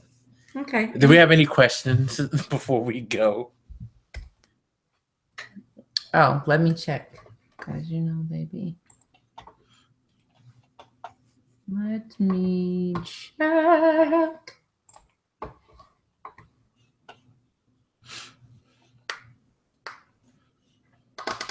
I should have already had this pulled up, but that's fine.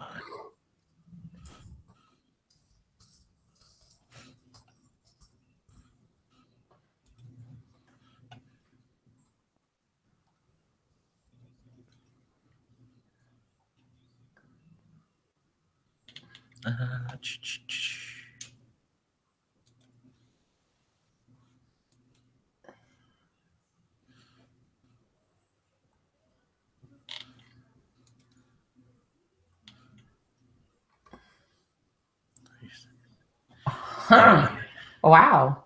What? Well. Oh Lord, Jesus. Well. If I didn't get enough heat to let's go. What heat now? Okay. Well, this actually is not for you. Oh, somebody sent you a question.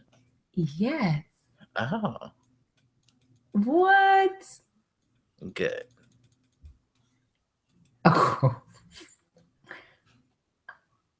Let me just send it to you and then you tell me whether or not you want to even deal with that. Is it that bad? I'm not gonna say it's bad. Okay, where did you just send this thing? Into our chat. Okay.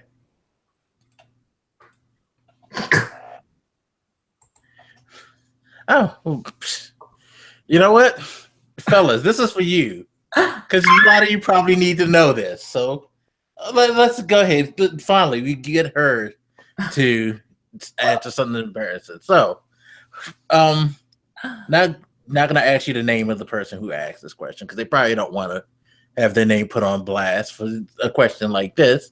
But this is something that I think guys really want to know. The question is, how does a guy politely ask for a blowjob? So, how do we politely ask for a blowjob? Huh. Well, I'm pure, so I would. What is a blowjob? Really, Mike? You had to do that? Go on. Oh, man. Well, this kind of caught me off guard. I wasn't. Let me take a sip of my drink. Okay. Let me start with the don'ts, and then we can come back full circle. You don't want to assume that she actually partakes in it. So I would say don't push your head down there. Hold on a second. I gotta send out this text. Yeah, I can tell you this, guys. Don't do the whole try to pretend like you're not trying to push your head down there. That is the dumbest thing ever. That is really ignorant. Oh, my bad. I didn't know your head didn't want to go in my lap. Sorry.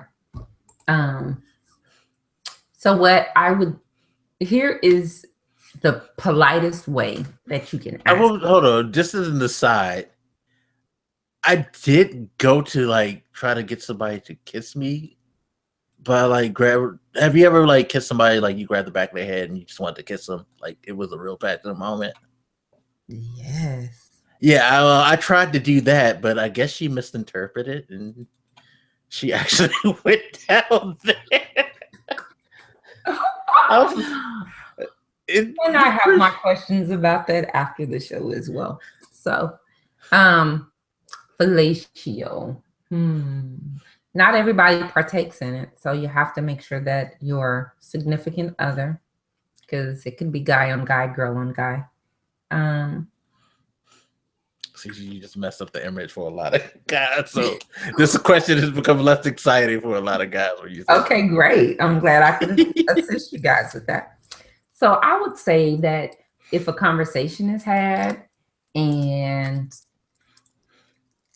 I mean, just express it. If that's something you like and you want on the regular, communication, guys, communication. The time to do it is not when you're so excited that you're not able to control or contain yourself and then just try to ram her head down. That's not cute. You could whisper it in her ear and say, will you or can you? I mean, the worst that she can say is no. So that's my answer without getting too grimy. So, well, see, I think, and I understand why he asks, because you guys can ask a guy, will he like go down on you? Like, just ask. I don't know now. Yeah, you can. You'll find.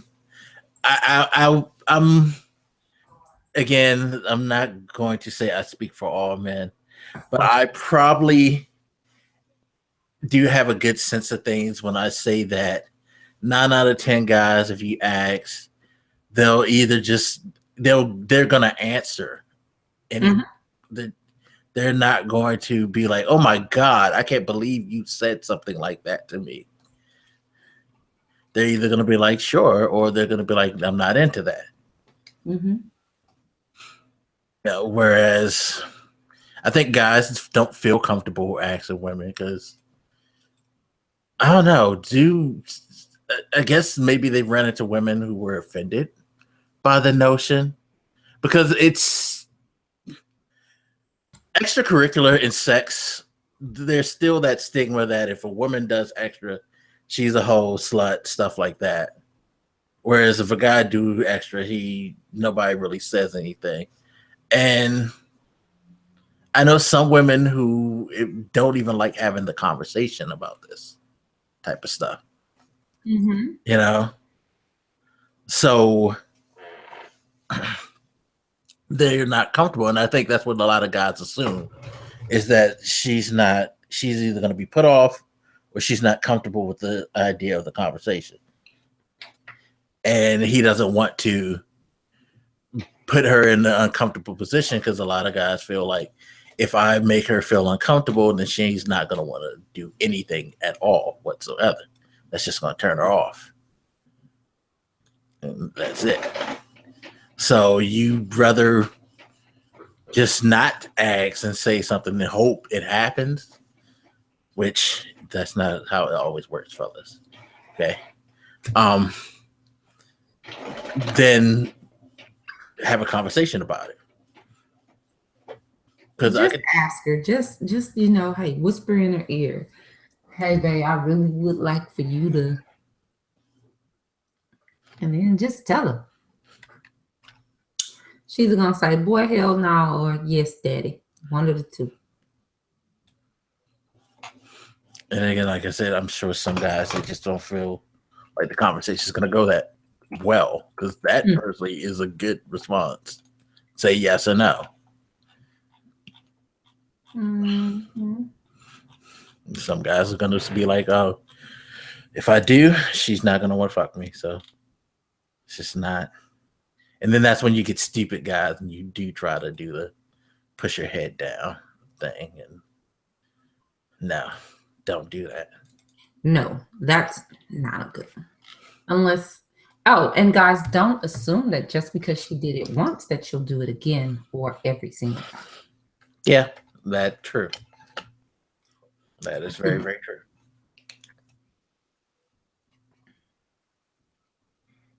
Don't get fixated on that.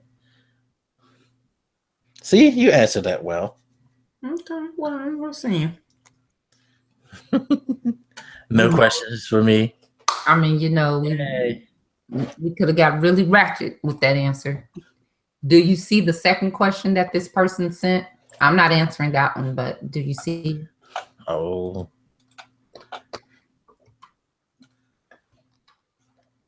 Yeah, and my answer would be probably more often than you think, dude. So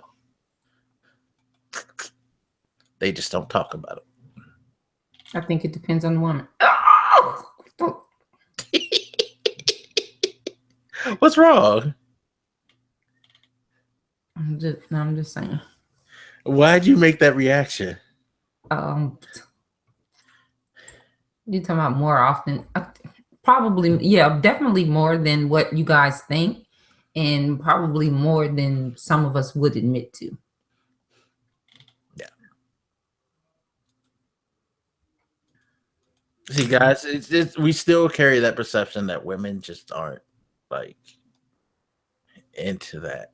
I think that's why we get so way overexcited. Some of us do, at least when we find out y'all do certain things. Yes. Because everybody still carries that stigma, like, well, she wouldn't do this, would she? Well, and then there's also the stigma that sometimes us women hold back because there is a stigma that men don't marry the quote unquote bad girls. You just marry the prim and proper girls. But, With the counterpoint being, some guys who cheat will tell you they cheat because they want that bad girl. It's very dumb. I think it's a very dumb thing too, because some dudes are really into the image of, I need my wife to be this prim and proper thing. But of course, they're gonna want to, have a side hoe that does whatever. They better do like Betty White say, be a lady in the streets and a freak in the sheets and just call it a day. I'd rather you do everything. Just like, it's fine, because as I've said many times to my male friends, like, well, shouldn't she not want to fuck with you with some of the shit that you do in your past and in your relationships? Because some of y'all fellas, I know, y'all know this true. Y'all be doing some pretty fucked up shit. Cosign. Yeah, so. And that was the last question. So his last, I don't know if it's a man or one, but the last question was, what is the biggest thing a man can do to turn you off? And that would be? Oh my gosh, I have OCD in so many areas. I said that and I just reached for my Germex. I did. Man. So I would say that the biggest thing that a man can do, to not be consistent. I mean, I like consistency, whether you are A Romeo or an idiot. I like consistency, and I like to see that consistency, especially if you're requiring the same things as me. I like to see that consistency. So not being consistent. So yeah, that's it. Okay. So you guys have questions, you know where to send them. All the links in the description. You can always follow us on Twitter. I'm at BLAK_MAGUS. She's at Poetic Thinking. There's also wiseguygse on Twitter. Same for the email address and all that good stuff. I think that's just about it. Oh, of course, as always, this will be in video form on YouTube, but if you want to listen to it in audio form, you can subscribe to Google Play Music, SoundCloud, Stitcher, or iTunes, and you can pick up the show that way. Feel free to give us a rating. That way it'll make it more visible, and we can get more followers or listeners and continue to grow. So that's about it. I wish those questions were more embarrassing. Those weren't embarrassing. The guys, ask really embarrassing questions of her, please. No, they ain't. Appreciate it. Well, if they send them to me, I'm definitely not gonna read them. I'll read them. You just have to answer them. Okay, whatever. They're not ready. These men folk are not trying to hear that. You sure about that? I'm positive. Have they done it yet? Well, he took the first step. So clearly you can do it now, guys. So thank you, whoever you are, for taking the first step, because that's just going to open the floodgates now, hopefully. I hope. I pray. Like we not have not a nan question. Okay. Ask all the foul, disgusting things that you can think of, please. And do a lot of them so we can finally do this whole her on the hot seat thing. Because that would be awesome. You want me on the hot seat? Yes. Why? Huh? Why? Because I hate to be the only one. Well, Done it. Well, shit.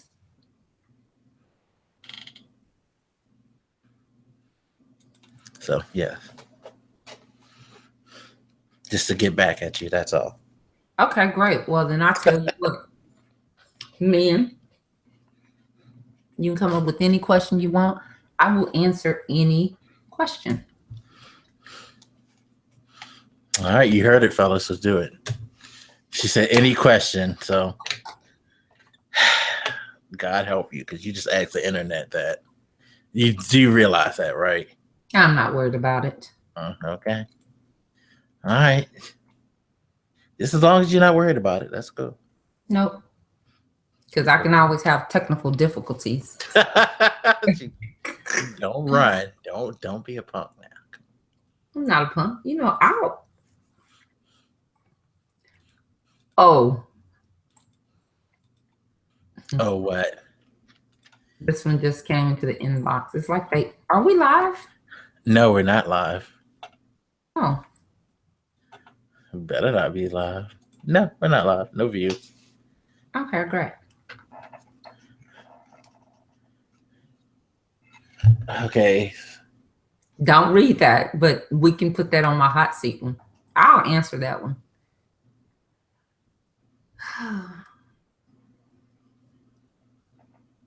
Did you read it? Yeah. Yeah.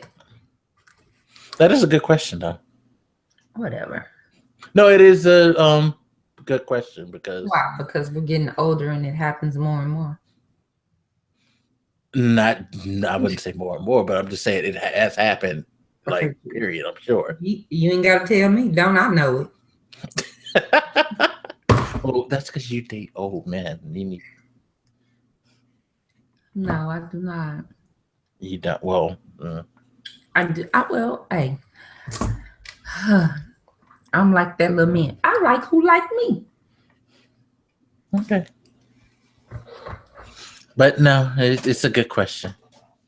It is it's a good question because the guys would like to know that too.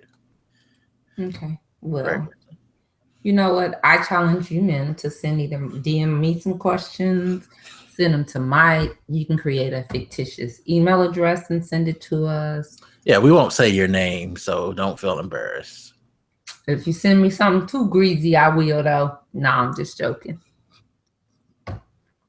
Don't scare them, please. Well, if they and they're punks, bring it. Lord Jesus. They're not going to, so I'm not. And on that note, say goodbye to the people that you are insulting. Oh, the men folk that aren't going to send in any questions because they're afraid. Okay. You know what? If you don't want to send questions, you always can send us your address and I can mail you some pacifiers. Now, I just want some questions, really. You've been on the hot seat. You were drunk by the end of it, but it was a very good show. And the more drunk I get, the more honest I get. So I know. And so I just want to be on the hot seat too. So, okay. Goodbye, good people. You guys have an amazingly blessed week. Stay focused. Power through. Don't give up. All right. And thank you again, guys, for joining us. We'll see you next time, hopefully, where I won't be the focus of the conversation again. I'm getting tired of. Wait a minute, hold on now. That turned into an us conversation, not just you. So don't even go there. Yeah, but you were trying your best because you were gonna come for me. I could tell. You were gonna come for me. I just wanted answers. I had questions and I just wanted answers because I love you and I'm telling you, dating a single mom is where it's at. Because we didn't have our kids. We're not trying to have kids. We're just trying to enjoy the moment. We're grown. We probably cook all the time because we got kids. So you always get a meal. Like there are perks. There are perks to us. So, yeah, there are perks. So there you go, fellas. If you have apprehension, now you know why you should date a single mom. All right, we're out of here. We'll see you on the next. More stable than those other crazy heifers. But go on, get us out of here. You would think, but anyway. Well, that one she wasn't. She crazy as a damn Betsy bug. No, she's not. Yes, she is, girl. I said it. Now, trying to tell somebody something mental going on with them. You crazy. Hell for you. Goodbye, everybody. Let me go deal with the fallout from this. Yes, because it's got to go down. You're such an antagonist. We'll see you next time on His Point Review Podcast. Bye, everybody. Bye.